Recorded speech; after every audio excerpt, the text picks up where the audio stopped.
आज मैं आपको शादी से अब तक का जो हमारा सफ़र गुजर चुका है उस में जो है ना खून के आंसू बहा देने वाली जो है ना जुल्म की दास्तान सुनाऊंगी। और बिल्ला में शैतान जी बिस्मिल्लाहिर्रहमानिर्रहीम। अस्सलाम वालेकुम यूट्यूब फैमिली, आप सब लोग कैसे हैं? उम्मीद करती हैं आप सब लोग खैरियत से होंगे और अल्लाह में सबको खैरियत से रखे। हम भी अल्हम्दुलिल्लाह अल्लाह ताला के फजल करम से बिल्कुल ठीक हैं। वतन की दास्तान चैनल के साथ मैं हूँ रिहाना। तो आज का व्लॉग हम स्टार्ट करते हैं। तो प्लीज़ काइंडली मोस्ट इम्पोर्टेंट सबसे पहले आप हमारे चैनल को जो है ना वो सब्सक्राइब कर दें, लाइक कर दें और आइकन के बटन को प्रेस कर दें और हमारी वीडियो को अपने फ्रेंड फैमिली में लाजमी शेयर किया करें। तो आज का व्लॉग मैं स्टार्ट करती हूँ। आज मैं आपको अपनी शादी से अब तक का जो सफ़र हमारा गुजर चुका है और उसमें खून के आंसू बहा देने वाले जो है जुल्म की दास्तान आपको सुनाऊंगी।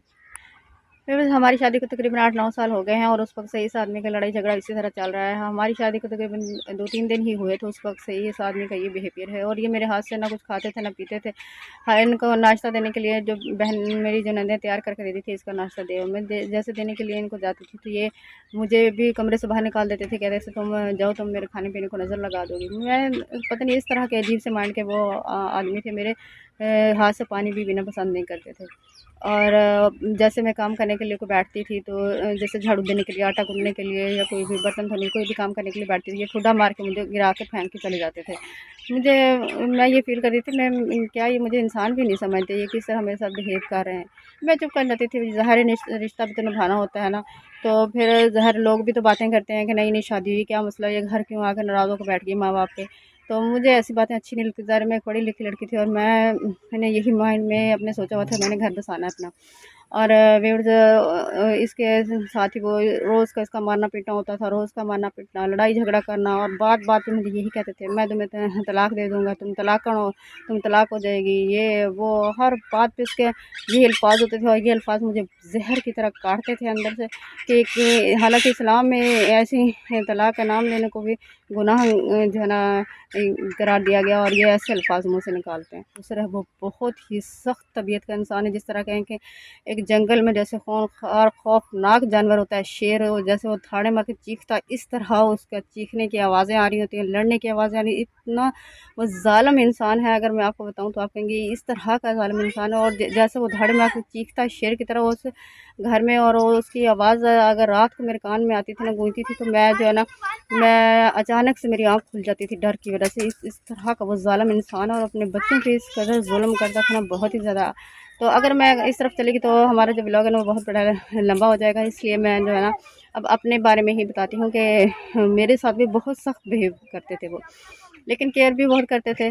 जो मेरी सास है ना वो बहुत ही ज़्यादा मेरी केयर करती थी और लड़ाई झगड़े की वजह से मैं अक्सर चोरी छुपे जो है ना उनसे सबसे रोती रहती थी कि ये मेरे साथ क्या हो रहा है। अक्सर उसकी रात की ड्यूटी होती थी और 2-3 दिन बाद ही वो घर आते थे और वो भी दिन के टाइम ही आते थे। रात को अक्सर मैं जो है ना बिस्तर में लेटी ही रोती रहती थी और जहाँ भी कहीं काम करने के लिए बाहर निकलती थी, दूसरे उनके काफ़ी सारे प्लाट वगैरह हैं वहाँ पे जाती थी, तो मैं वहाँ चोरी छुपे रोती रहती थी। चोरी चोरी अपने घर में भी अम्मी कहती थी तो चोरी चोरी रोती रहती थी कि ये क्या हो रहा है मेरे साथ और ये कैसा शौहर है कि अजीब सी तबीयत के वो इंसान है सब। और मैंने आज तक ऐसे इंसान नहीं देखे।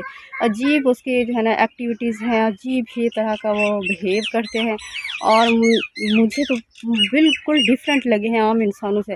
और मेरे हस्बैंड तो जब मैंने शुरू में ही उसको देखा तो मुझे तो ऐसा लगता था जैसे ये मेंटली तौर पर ना पागल हों, जैसे अब नॉर्मल इंसान होता है ना इस तरह का वो बिहेव करते थे। तो बस मैंने सोचा अब घर वालों ने जब ज़ाहिर है जब शादी कर दी, अरेंज मैरिज हुई है मेरी, तो मैं ये सोचती थी जब अब घर वालों ने शादी कर दी तो अब इसको मुझे फेस करना है, मैंने अपना घर बसाना है। तो मैं अपनी सास को कहती थी कि ये किस तरह के इंसान मुझे मारते थे। जब वो मुझे मारते थे मैं अपनी सास के पास चली जाती थी, वो फिर उनको डांटती थी कि तुम क्यों मारती हो इसको, वो मेरी सपोर्ट करती थी। तो उसने कहा कोई बात नहीं, चलो कुछ बच्चा हो जाएगा ना तो ये उसमें बिज़ी हो जाएगा, इसका दिल बहल जाएगा तो ये ठीक हो जाएगा। तो हमारा जब पहला बेबी आने वाला हो तो इसने जो है ना वो ही काम जो है ना वो जारी रखा। उसी तरह मुझे मारते पीटते रहते थे और जैसे अक्सर रात को मुझे कहते थे मुझे दबाओ, सारी रात मुझे बैठी दबाती रहो। कभी बैठे हुए मुझे नींद आ जाती तो ये ठुड्डा मार के मुझे नीचे गिरा देते थे और ये नहीं देखते थे कि मुझे प्रेगनेंसी है या कोई नुकसान हो जाए या कोई मसला हो जाए, कुछ भी नहीं देखते थे। और अक्सर औकात तो मैं जो है ना चारपाई के नीचे ही सो जाया करती थी। इस तरह ये करते थे और बहुत ही मारते रहते थे, बहुत ही ज़्यादा। और एक दफ़ा तो इसने मुझे इतना ज़्यादा मारा मेरे मुँह के ऊपर सारे निशान बन गए। तो मेरे जो नंदे हैं उन्होंने कहा अपने घर वालों को फ़ोन करो कि वो तुम्हें ले जाए। मैंने फ़ोन किया, जैसे मेरे घर वाले मुझे लेने के लिए गया, मुझे देखा तो उन्होंने कहा तुम्हारे मुँह के ऊपर क्या हुआ है, तुम हमें बताओ। मैंने कहा इससे मुझे मारा है। तो फिर मेरे जो घर वाले हैं ना, उन्होंने कहा कि हम इसे लेने के लिए आए हैं, हम इसे ले जाएंगे। तो मेरे शौहर ने कहा अगर ये घर से कदम भी बाहर निकालेगी तो इसे डिवोर्स हो जाएगी। तो फिर मैंने कहा नहीं, बस मैं यहीं रहूँगी, जैसे कैसे भी हुआ मैं यहीं भुगतूँगी ये सब कुछ। बस फिर मैं नहीं आई घर। फिर जो है ना 5-6 दिन गुजर गया। जब मेरा मुँह कुछ बेहतर हो गया तो फिर इसने कहा चलो अब, मैंने पूछा, मैंने कहा मैंने जाना है अब घर। तो इसने कहा ठीक है तुम अब चली जाओ। जब मैं घर आई हूँ तो फिर अम्मी अब्बू मुझे डांट रहे, कहते तुम अपनी पिक्चर बना लेती, हम पुलिस को उनको बताते कि ये इस तरह का नॉर्मल इंसान है। और फिर मेरी नंदों ने भी कहा था कि तुम ना अपने जो है ना बच्चे, तकरीबन उस वक्त मेरे 2 बच्चे हो चुके थे, और जब भी बच्चा होने का टाइम आता था ना तो ये खर्चा वगैरह मुझे कुछ भी नहीं, ना चेकअप ना खर्चा, कुछ नहीं। चेकअप भी मैं अम्मी के घर आके करवाती थी। और जब जैसे डिलीवरी का टाइम आता था, ये अम्मी का घर छोड़ के मुझे फेंक के चले जाते थे क्या, बल्कि यहाँ पे आते भी नहीं थे मुझे लेकिन मफूद आती थी बस पे ट्रैवल करके। तो ना मुझे खर्चा दे देते डिलीवरी का, कुछ भी नहीं। बस कहते थे तुम जाओ वहीं, अपनी तुम्हारी माँ बाप तो तुम्हारा खुद ही खर्चा करेंगे।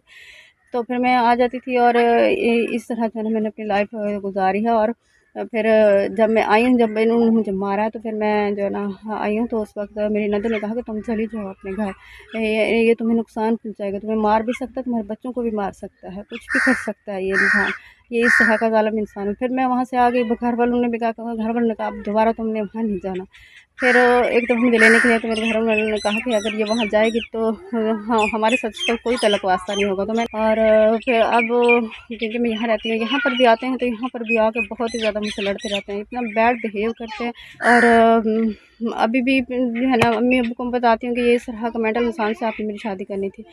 तो उसने कहा तुम पहले जो नज़र आ रहा था तो तुम पहले डिवोर्स ले लो। मैं कहा जब शादी जो होती है ना ये एक साथ निभाने वाली जो है ना चीज़ होती है, ये नहीं कि एक दिन करो दूसरे दिन छोड़ दो। हर माशरे वाले ये दुनिया वाले जीने देते हैं किसी शादीशुदा लड़की को दूसरे तीसरे दिन छोड़ कर तलाक लेकर घर बांट दो। उसको वैसे अच्छा नहीं समझना, चाहे शौहर का ही कोई मसला हो, उसकी तरफ से कोई प्रॉब्लम, लेकिन जो है ना बुरा वो लड़की को ही समझा जाता है कि इसमें कोई मसला है जो इसमें उनको डिवोर्स हुई है। तो मैंने सोचा बस अब जिस तरह अभी हुआ है अब इस रिश्ते को निभाना है मैंने। तो अब बस इसी रिश्ते को निभाती फिर रही हूँ, खून के आंसू रोती फिर रही हूँ। और जब मेरे 2 बच्चे हो गए तो जब मैं कमरे में सोया करती थी तो वो बच्चे जो है ना वो रात को ज़ाहिर उठ के, जब उनको भूख लगती थी या पिशी वगैरह करते थे तो ज़ाहिर बच्चों की आँख खोली जाती है तो वो उठ के रोते हैं। तो जैसे मेरे बच्चे उठ के रोना शुरू कर देते थे तो ये उठ के मुझे मारना शुरू कर देते थे। डंडा इसने रखा होता था, उस डंडे से मुझे मारना शुरू कर देते थे और कभी जूतियों के साथ, कभी गालियाँ देना शुरू कर देते थे। तो मैं इस डर की वजह से ना अपनी सास के कमरे में उसके साथ चारपाई टाँग के सोती थी, ताकि अगर वो रात को बच्चे उठें भी रोएं भी तो मैं जो है ना अपने सास के पास सोती थी, क्योंकि वो मुझे जो है ना वो जब वो लड़ते थे मेरे साथ तो उसको फिर वो डांटना शुरू कर देती थी। और अक्सर औकात जो है ना मेरे सास जो है ना उसके लड़ने की वजह से खाना पीना भी छोड़ के बैठ जाती थी, क्योंकि मुझसे वो मेरे साथ बहुत ज़्यादा प्यार करती थी, क्योंकि उसने वो मुझे अपनी पसंद से लेके गई थी। तो मैं अपनी सास की वजह से उस घर में रही, नहीं तो इस जो है ना मेंटल इंसान के साथ रहना बहुत ज़्यादा मुश्किल है।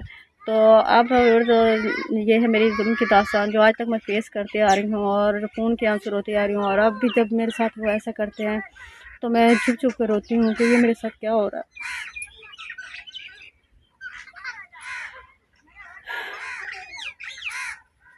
तो व्यूअर्स ये है मेरे जुल्म की दास्तान जो है ना, जो मैं आज तक खून के आंसू रोती आ रही हूँ। फिर इसके साथ मैं आज व्लॉग एंड करती हूँ और फिर किसी व्लॉग के साथ आपसे मिलेंगे। उस वक्त के लिए अल्लाह हाफिज़।